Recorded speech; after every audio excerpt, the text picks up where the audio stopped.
Hi, my name is Helle. I come from the Norwegian newspaper Dagsavisen. I am wondering, as we strengthen our partnership, why should we trust you? Can you promise that you will try to stop the human rights violations that goes on in your country? And also, will the Prime Minister start taking critical questions from the Indian press at some point in the future? And also, if possible, I would like you to answer straight away. Answer the strengthening partnership. Why should we trust you? Oh, that's okay. And on the human rights situation. You ask me question, let me answer it. Okay? Let me give a background of what India is and why should the world trust India. Let us look at the few challenges that the world faced in the last few years. COVID was a big challenge the world faced. And how do you test the trust on a country? One, what is a country? A country today has 4 elements. 1, population. 2, government. 3rd, sovereignty. And 4th, territory. So that is what makes a country a country. And we are proud that we are a civilizational country of 5,000 years old. Continuous civilization. Contributed immensely to the world. You look around, you see an India connect everywhere in the world. India has, the numbers which you see on your phones, it is originated in India. Shunya, 0, originated in India. Chess, originated in India. So we are proud of that civilization. Yoga, which the world admires today, it originated in India. India had epics and books. Let me answer the question. Please don't interrupt me. You ask me a question, please. This is my press conference. You ask, why should a country trust India? Why should a country trust India? Why should a country trust India? Let me answer that question, please. So, India is a civilizational country which has something unique which it offered to the world and it continues to offer to the world. Okay? So, let me come back to the COVID which I mentioned. The whole world had suffered from COVID. What did we do? We didn't hide in the cave. We didn't say that we don't help the world. We came out offering helping hand to the world. That brings trust. And I'm very happy that that trust is appreciated by the world. We supplied vaccines to more than 100 countries. That brings trust. That brings confidence for the world. Second, we supplied medicines to 150 countries. That brings trust. And that is what the world is trusting us. Let me give you an example. We organized the G20 summit 2023. It was a divided world. World was divided immediately after the Ukraine-Russia conflict. In a divided world, what did India do? India was able to bring the world together. Before the 2023 G20 meeting, there couldn't be a joint declaration. After the G20, which India held in 2024, there couldn't be a joint declaration. But when India organized the G20 in 2023, what happened? The whole world, despite the differences, came together and we were able to adopt a common global declaration, the Delhi Declaration. This shows the trust of the world towards India. Another example. Let me finish my question. Let me finish my answer to the question. You ask me a question. Let me answer. You ask me a question, let me answer. Okay? I will come to that. Please have patience.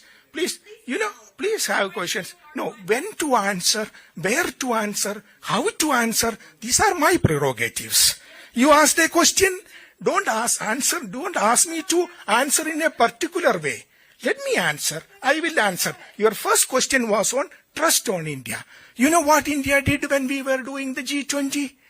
We, immediately before that, we did 3 summits. This is the Voice of Global South Summit. Why did we do that? 125 countries participated in the summit when my Honorable Prime Minister did that summit. We used that summit to understand and appreciate the challenges that the Global South faces. We were able to understand it, appreciate it, and bring those challenges and their aspirations to the main table of the G20. This is appreciated. This is what brings trust to the table. Then what did we do? First time in the history of G20, we were able to get African Union as a permanent member of G20. This brings trust to the table because we were able to get the aspirations and challenges of the entire African continent, which was ignored, brought to the main table of G20. This brings trust to the world, and that is what we enjoy. We recently organized the AI Summit, Artificial Intelligence Impact Summit. Again, the trust the world has on India was visible there. First time in the history of AI Summit, we had a summit where large number of 20 world leaders came and, participated in it. What did my Prime Minister said? We want a human-centric AI, which helps the entire humanity. That is what India is, and that is what is appreciated by the world. That brings in trust to the world. Now she has left. On the issue which is human rights, let me mention this. India is a country which is based on a constitution. India is the largest democracy in the world. Last time when we had the democracy, we had the elections in India, the participation was almost 1 billion people. That is the festival of democracy happened in India. And India is a country, very few countries in the world has that, where there is a peaceful transfer of power happens, and it happens in India. So India has a constitution, which I'm sure that some of you are aware of. It was established immediately after our freedom struggle. Again, a freedom struggle led by Mahatma Gandhi. Peaceful way, peaceful, non-violent. That is why the United Nations celebrate his birthday, October 2nd, and International Non-Violence Day. So, we have a constitution. Let me just give you a summary of what the Indian constitution guarantees today. The preamble of the constitution, as you know, we the people of India, having solemnly resolved to constitute India into a sovereign, socialist, secular, democratic republic, and give to its people what? Justice, social, economic, and political, liberty of thought, expression, belief, faith, and worship, equality of status, equality of opportunity, integrity, dignity of the individual. This is what my constitution guarantees, and this is guaranteed through fundamental principles, fundamental rights, fundamental duties, a constitution which is respected by the people of India. Every day when a civil service examination happens, when an examination happens based on merit, when an election happens anywhere in the country, we are celebrating the constitution. This is the beauty of India, and we are so proud of that. So every human being in India has a fundamental right, a right to go to the court if his right is infringed upon.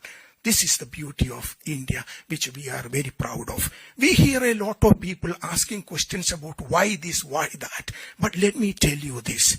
We are 1/6 of the total population of the world, but not 1/6 of the problems of the world. We have a constitution which guarantees the rights of the people, fundamental rights of the people. We have equal rights for the women of our country, which is very important. In 1940, 1947, we gave the freedom to vote for our women. We won the freedom together, and day one itself. Many countries I know, the voting right for women came after several decades after India gave that freedom. This because we believe in equality. We believe in human rights. And what is the best example of human rights? The right to change government, the right to vote. And that is what is happening in India.